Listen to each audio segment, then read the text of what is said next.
Welcome back to my channel. ഇത് നമ്മൾ electrostatics എന്ന ചാപ്റ്ററിലത്തെ ഒരു ക്വസ്റ്റ്യനാണ് ഡിസ്കസ് ചെയ്യാൻ ഉദ്ദേശിക്കുന്നത്. നമുക്ക് ക്വസ്റ്റ്യൻ എന്താ നോക്കാം.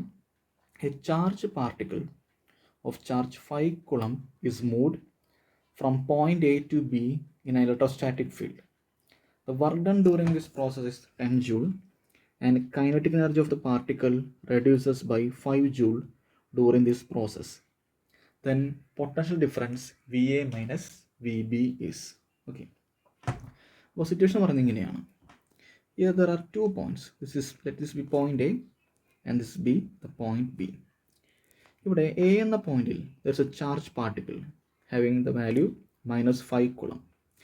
ഇയാളെ എയിൽ നിന്നും ബിയിലേക്ക് കൊണ്ടുവരുന്നു. ഈ പ്രോസസ്സിന് വേണ്ടി ചെയ്ത വർക്ക് ഡൺ എന്ന് പറയുന്നത് 10 ജൂളാണ്. ഇനി ഈ പ്രോസസ്സ് ചെയ്യുന്ന സമയത്ത് there occurs a change in kinetic energy. അവർ പറയുന്നുണ്ട് kinetic energy reduces by 5 joule എന്ന് പറയുന്നുണ്ട്. So the change in kinetic energy here equals -5 joule. അങ്ങനെയാണെങ്കിൽ potential difference between A and B, that is V A minus V B, ഈ value എത്രയാണെന്നുള്ളത് കണ്ടെത്തണം. That's our question. അപ്പോൾ ഈ problem ചെയ്യാൻ നമ്മൾ മനസ്സിലാക്കേണ്ടത് കൺസർവേറ്റീവ് ഫോഴ്സിൻ്റെ പ്രോപ്പർട്ടിയാണ്. കേസ് ഓഫ് കൺസർവേറ്റീവ് ഫോഴ്സ് നമുക്കറിയാം, electrostatic force, magnetic force, gravitational force all belongs to conservative force.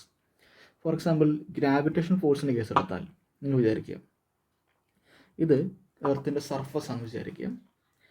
എർത്തിൻ്റെ സർഫസിൽ നിന്നും h ഹൈറ്റ് അകലെ ഒരു ഒബ്ജക്റ്റ് ഉണ്ടെന്ന് വിചാരിക്കുക. ഇതിരിക്കുന്നത് എർത്തിൻ്റെ സർഫസിൽ നിന്നും h ഹൈറ്റ് അകലത്തിലാണ്.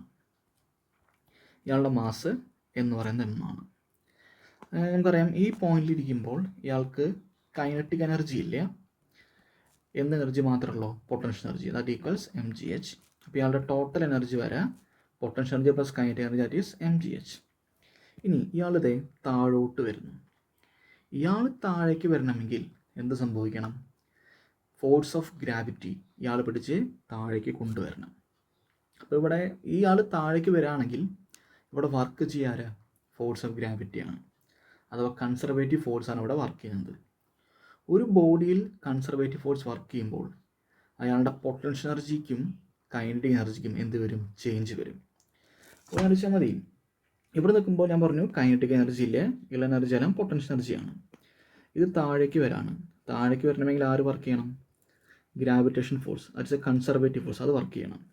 അങ്ങനെ ഈ ബോൾ അല്ലെങ്കിൽ ഈ ബോഡി താഴേക്ക് വരും തോറും ഇയാളുടെ കൈനറ്റിക് എനർജിക്ക് മാറ്റം വരുന്നുണ്ട്, പൊട്ടൻഷ്യൽ എനർജിക്ക് മാറ്റം വരുന്നുണ്ട്. കൈനറ്റിക് എനർജി കൂടി വരുന്നു, പൊട്ടൻഷ്യൽ എനർജി കുറഞ്ഞു വരുന്നു. അവസാനം ഇവിടെ എത്തുമ്പോൾ കൈനറ്റിക് എനർജി 0, പൊട്ടൻഷ്യൽ എനർജി ഇവിടെ എത്തുമ്പോൾ kinetic energy maximum, potential energy will be 0. ഇതെല്ലാം സംഭവിക്കുക. നമുക്ക് ഇങ്ങനെ കൺക്ലൂഡ് ചെയ്യാം, ഒരു ബോഡിയിൽ വർക്ക് ചെയ്യുന്നത് കൺസർവേറ്റീവ് ഫോഴ്സ് ആണെങ്കിൽ ആ ബോഡിയുടെ പൊട്ടൻഷ്യൽ എനർജിക്കും കൈനറ്റിക് എനർജിക്കും എന്ത് സംഭവിക്കുന്നുണ്ട്? ചേഞ്ച് സംഭവിക്കുന്നുണ്ട്. അങ്ങനെ വന്നാൽ നമുക്കിങ്ങനെ എഴുതിക്കോടെ, work done by conservative force equals the change in kinetic energy plus the change in potential energy എന്ന് എഴുതാം.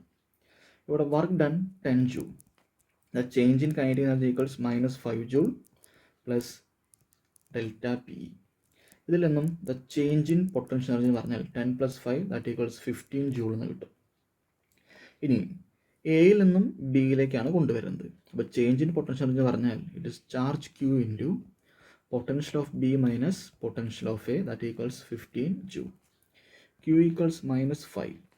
So -5 into V B minus V A equals 15. ഇതിൽ നിന്നും V B minus V A എന്ന് പറയുന്നത് നമുക്ക് -3 കിട്ടും. ഇനി ഒരു -1 മൾട്ടിപ്ലൈ ചെയ്താൽ V A minus V B that equals +3 volt എന്ന് വരും. So the correct answer is +3 volt. എല്ലാവർക്കും മനസ്സിലായെന്ന് വിചാരിക്കുന്നു. Okay, thank you for watching my video. Thank U.